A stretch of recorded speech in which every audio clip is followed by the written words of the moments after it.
Yes, we're here, Kings Court MMA. We're at high level MMA in Bathgate, we say here, with Sean Clancy Jr.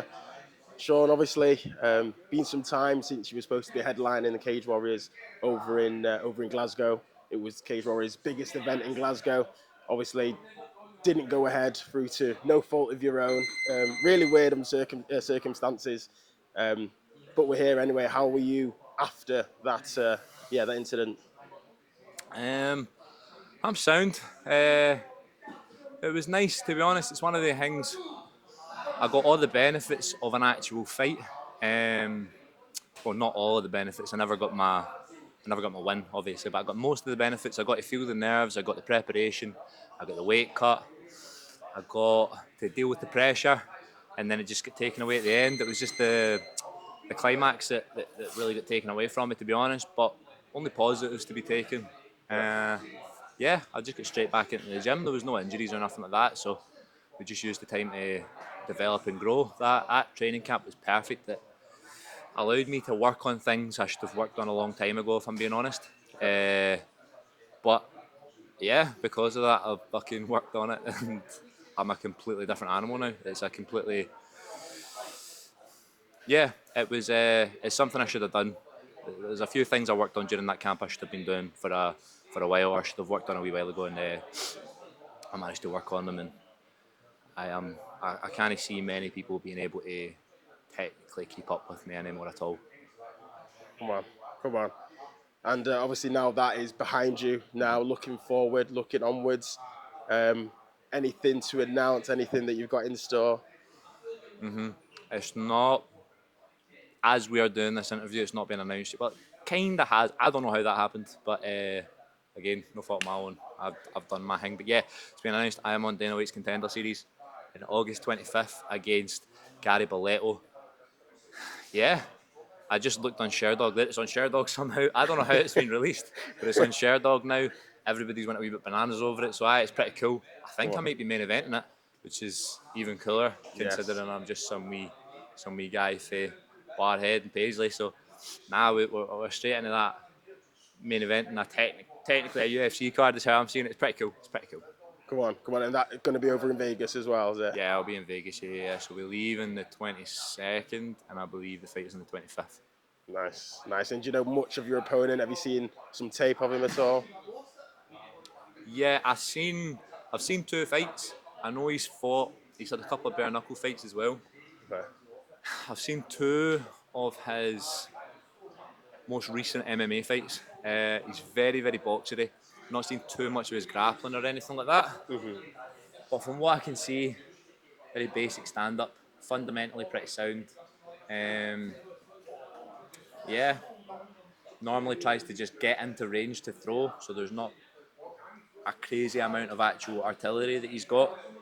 I think it's a perfect matchup for me, to be honest. A great, great, great matchup for me. Yeah, I'll treat him like the most dangerous guy I've ever fought because he very well might be. Yeah, no, I'm happy with the opponent. Come on, come on. And obviously, your grappling is very high level, and I still don't think a lot of the fans actually have seen the level of grappling that you do have. Obviously, today was a grappling session, looking sharp. Thank you. So, is it?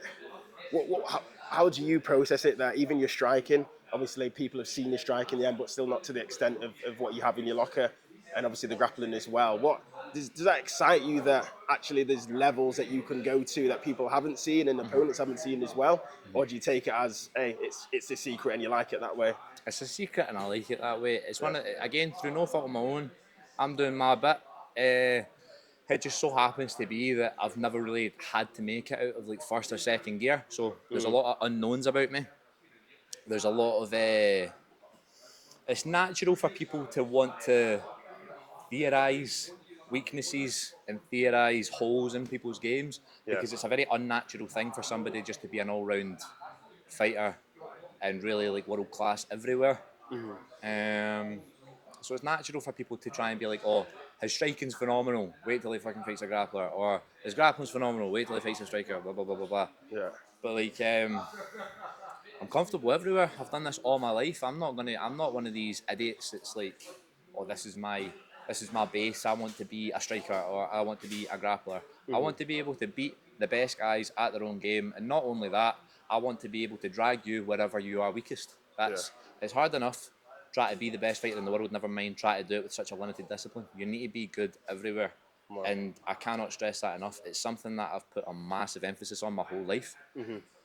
So I could not categorise myself as a striker. I couldn't categorise myself as a grappler. I'm honestly,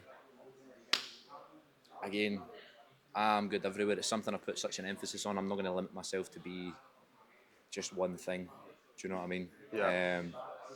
Yeah, I've knocked people out in horrific fashion. I've submitted like 3 or 4 black belts, and I've like finished people standing up that have never been finished standing up before. So now it's only a matter of time before somebody brings out that like 3rd, 4th, 5th gear of me. Yeah. But I'm excited for that to happen as well. It's just all a part of the human experience. Come on. I know we don't want to look back, but if you had to compare, say if the fight with Justin did go along, would you have expected to be directly, if you won that as well, would you have expected to be directly on the UFC roster, or would you have thought that you would have had to go through Dana White's Contender I Series think as it well? only really benefits the UFC to have me via like Contender Series. Okay. I don't think there's any positives they gain out of putting me straight on a card. But ideally, obviously, that is what happens. That's what everybody wants. Yeah.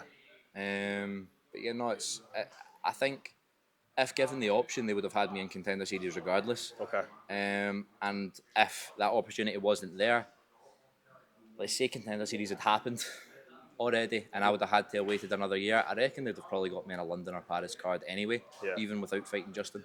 I think it's just the way the cards have fell. Yeah. So you've not really lost anything in that respect, really. It's God's plan. It's just the way the years went. It's where we are in the year. It would have happened regardless. Come on.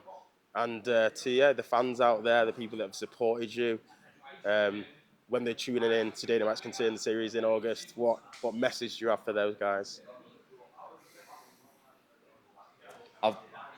I'm actually collecting countries. It's something I'm pretty. I've got. It's almost like I'm trying to tick off like all the countries I'm beating guys from. So we're gonna just smash some American guy next. Aye, let's go do America. Come on, Sean. I always appreciate your time, man.